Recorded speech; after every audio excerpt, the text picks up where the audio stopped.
오늘 우리에게 주신 하나님 말씀은 사도행전 16장 25절 말씀입니다. 한 절 말씀만 다 같이 합독하여 읽겠습니다.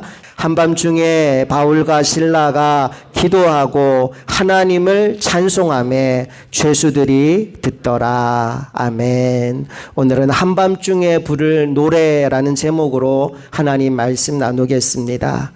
제가 볼 때 세상에는 두 종류의 사람이 있는 것 같아요. 하나님이 보이는 사람과 하나님이 보이지 않는 사람이 있습니다. 하나님이 보이는 사람과 하나님이 보이지 않는 사람. 그런데요, 이 차이가 어마어마합니다. 특별히 세상에 살아가는 동안 죄의 유혹이 올 때가 있거든요. 그때 하나님이 보이지 않는 사람은 쉽게 그 유혹에 넘어집니다. 그런데 하나님이 보이는 사람은 죄의 유혹에 쉽게 넘어지지 않습니다. 보디발의 아내가 요셉을 유혹할 때 요셉이 무너지지 않았던 이유가 함께 하시는 하나님을 바라보았기 때문입니다. 하나님이 보이는 사람은 세상의 유혹 앞에 흔들리지 않습니다. 인생을 살다 보면 어려운 일을 만날 때가 있지요. 그때도 마찬가지입니다.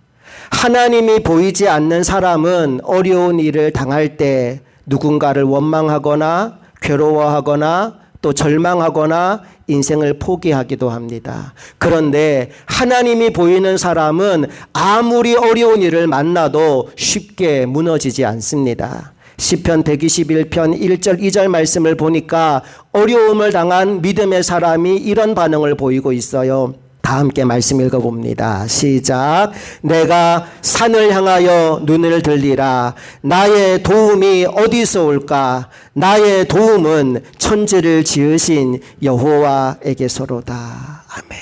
어느 누구도 나를 도와줄 리가 없을 때 나를 도와주는 나의 도움 여호와 하나님을 바라보는 사람은 문제 앞에 흔들리지 않더라는 거죠.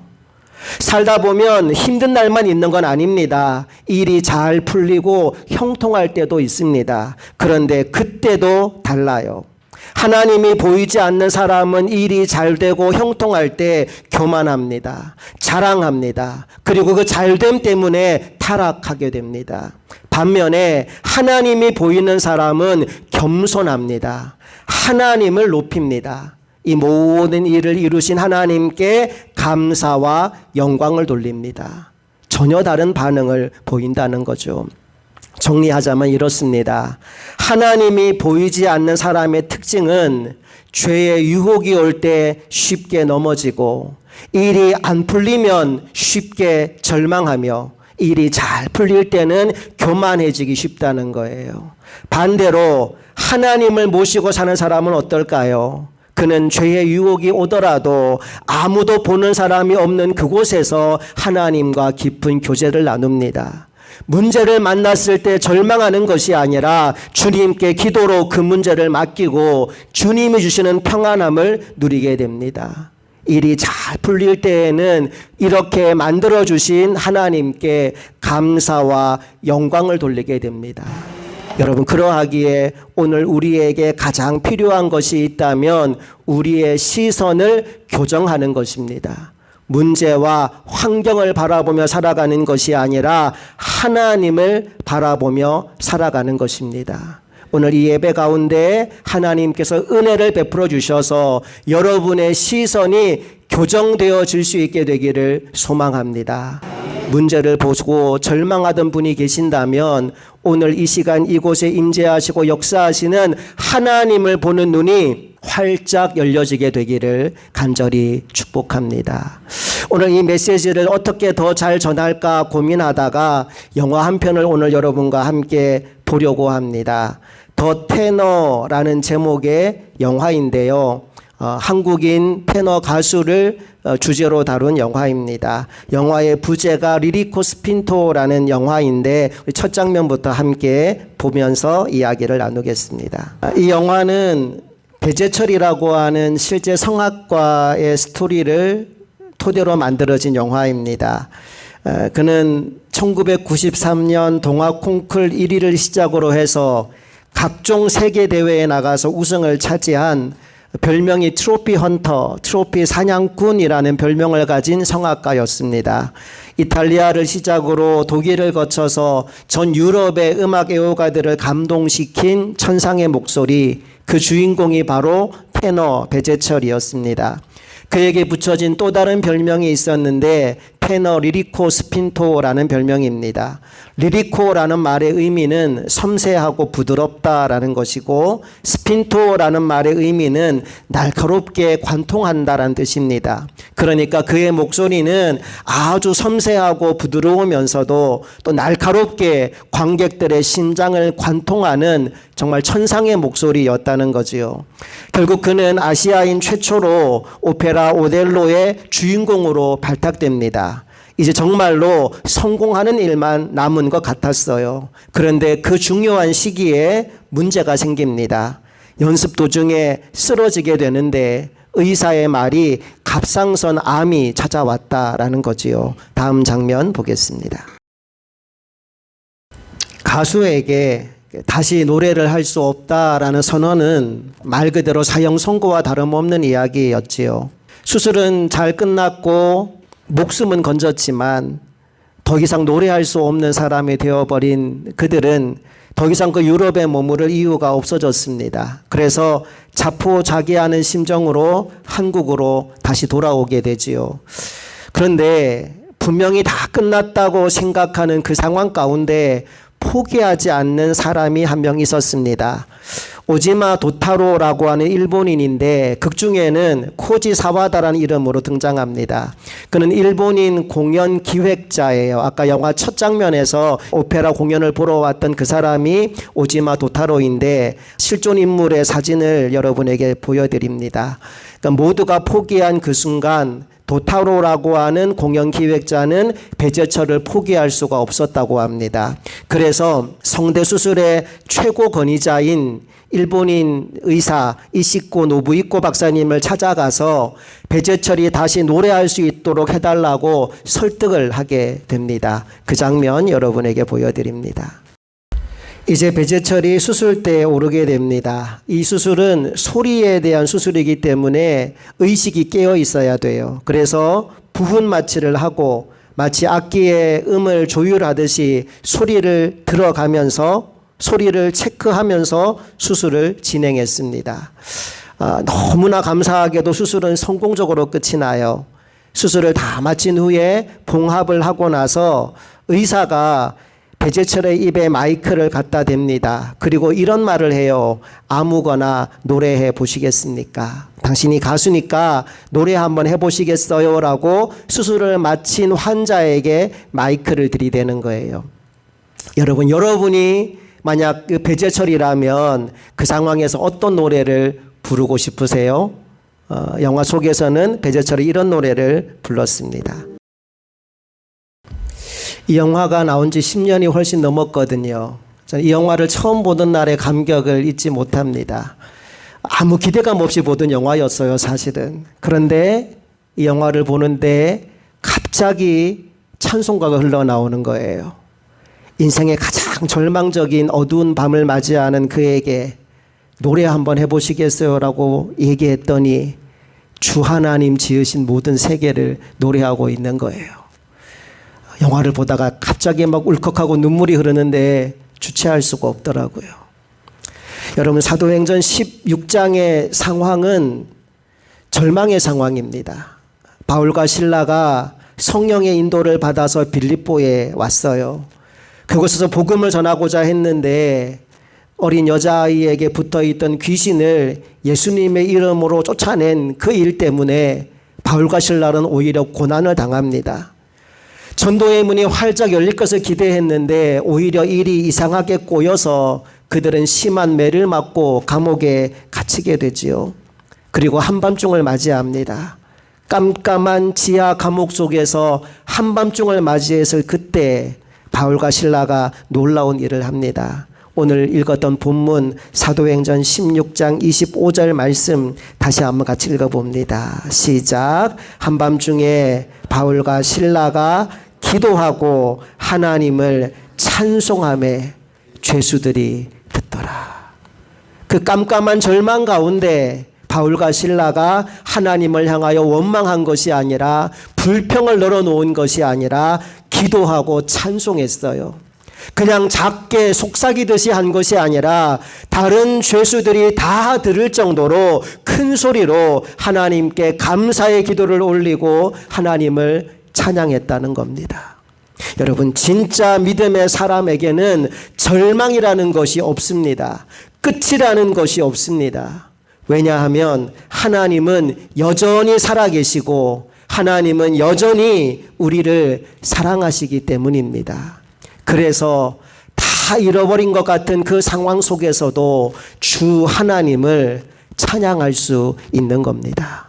오늘 여러분 인생의 깊은 절망 가운데 있는 분이 있다면 그곳에서 주 하나님을 찬양하게 될 수 있기를 간절히 축복합니다. 이제 배재철은 테너 가수로 다시 복귀하기 위해서 연습을 거듭합니다. 그런데 참 고난이 그냥 거기서 끝나면 좋겠는데 예상치 못한 또 다른 문제가 그의 발목을 붙잡게 됩니다. 음은 잘 잡게 되었는데 수술 이후에 알고 봤더니 횡격막이 손상되어 있었습니다. 횡격막은 공기를 담아두는 주머니인데 그 주머니가 깨져버린 거예요. 그러니까 공기를 많이 모아두어야 소리를 풍성하게 낼 수 있는데 공기 주머니에 공기를 채울 수가 없어요. 그래서 호흡이 딸리기 때문에 오래 노래할 수 없는 상황이 된 겁니다. 이런 상황 가운데 배재철이 실망했느냐 낙심했느냐? 아니에요. 비록 완벽하진 않더라도 자신의 노래를 사랑하는 그 사람들을 위해서 다시 노래할 마음을 먹습니다. 비록 모든 사람에게 만족을 주진 못하겠지만 단 한 사람이라도 나의 노래를 듣고 싶은 그 사람을 생각하며 최선을 다해 노래하겠다 다짐하게 됩니다. 어느 공연에서 메인 무대가 끝나고 사람들이 하나 둘 빠져나가는 그때 이제 배재철이 무대 위로 올라갑니다. 무대 조명이 꺼지고 오케스트라가 철수하고 아무것도 그를 서포트해 줄 수 없는 상황에서 배재철이 무반주로 노래를 시작합니다. 여러분, 그날 배재철은 어떤 노래를 불렀을까요? 여러분은 어떤 노래를 부르고 싶으십니까? 우리 그 생각을 하면서 마지막 영상 함께 보겠습니다. 배재철이 복귀 무대에 부르려고 결단한 노래는 여러분도 잘 아는 어메이징 그레이스였어요. 단 한 곡밖에 부를 수 없다면 나는 이 노래를 부르겠다. 놀라운 주님의 은혜, 얼마나 감미로운 소리인지 나 같은 비천한 사람을 구원하셨다니. 나는 한때 길을 잃고 헤맸지만 이제는 찾은 바가 되었고 나는 한때 눈먼 소경이었지만 이제는 다시 보게 되었습니다. 여러분, 우리가 다 잘 아는 이 찬양 우리도 무반주로 한번 같이 불러보겠습니다. 나 같은 죄인 살리신 주 은혜 놀라워 잃었던 생명 찾았고 광명을 얻었네. 아멘. 아무거나 노래해보라고 말할 때 십자가의 비밀을 아는 사람은 주 하나님을 노래합니다. 아무리 절망적인 상황을 만났다 하더라도 구원받은 백성들은 하나님의 은혜를 찬양합니다. 이 시간 이 마음을 담아서 여러분과 함께 부르고 싶은 노래가 있어요. 바로 이재왕 형제가 쓴 너는 내 아들이라 라는 노래입니다. 가사를 제가 먼저 읽어드릴게요. 힘들고 지쳐 낭망하고 넘어져 일어날 힘 전혀 없을 때 조용히 다가와 손잡아 주시며 나에게 말씀하시네. 나에게 실망하며 내 자신 연약해 고통 속에 눈물 흘릴 때 못자국 난 그 손길 눈물 닦아 주시며 나에게 말씀하시네. 너는 내 아들이라. 오늘 내가 너를 낳았도다. 너는 내 아들이라. 나의 사랑하는 내 아들이라. 언제나 변함없이 너는 내 아들이라. 나의 십자가 고통, 해산의 그 고통으로 내가 너를 낳았으니. 이재왕이라는 사람은 어릴 때는 아주 건강했는데 초등학교 다닐 무렵에 병이 찾아옵니다. 근육 디스트로피라는 병인데 그 병은 근육이 점점 약해지는 병이래요. 그래서 병이 점점 심해지다 보니 이불을 덮지 못했대요. 이불이 너무 무거워서.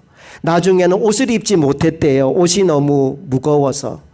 그래서 결국은 학교도 못 다니고 그냥 침대에 누워서 생활을 했는데 병원에서 의사가 하는 말이 20살을 넘기기가 어려울 것이다 라고 이야기합니다. 그렇게 날마다 침대에 누워 지내는 세월을 보내면서 사춘기 시절에는 극심한 스트레스와 우울증으로 자살을 생각하는 날이 많았습니다. 그런데 그렇게 절망하며 지내던 어느 날 밤 하나님이 이 형제를 찾아오십니다. 그리고 그에게 들려준 음성이 바로 이 음성이었어요. 너는 내 아들이다. 언제나 변함없이 너는 내 아들이다. 여러분, 이 가사는 문학적으로 아름답자라고 쓴 가사가 아닙니다. 그냥 이재왕 형제의 삶의 고백이었습니다. 나는 힘들고 지쳐서 낭망하고 넘어져 있지만 너무나 연약하여 나의 연약함 때문에 실망하고 눈물 흘린 날이 많았지만 그런데 하나님이 나를 찾아오셨다는 거예요. 못자국 난 그 손으로 내 눈물을 닦아주시며 나에게 이렇게 말씀하셨다는 겁니다. 너는 내 아들이다. 너는 내 아들이다. 너는 내 사랑하는 아들이다. 언제나 변함없이 너는 내 아들이다. 오늘 여러분에게 동일하게 주님은 말씀하고 있습니다. 너의 상황이 어떠하든지 너의 모습이 어떠하든지 너는 나의 사랑하는 아들과 나의 사랑하는 딸이다. 오늘 동일한 음성으로 우리를 찾아오신 주님께 우리의 마음을 모아서 찬양하기 원합니다. 우리 함께 일어나서 이 찬양 부를 때 내게 들려주는 주의 음성을 사모하며 그 주님 앞에 내 마음을 올려드리며 함께 찬양 부르기 원합니다. 힘들고 지쳐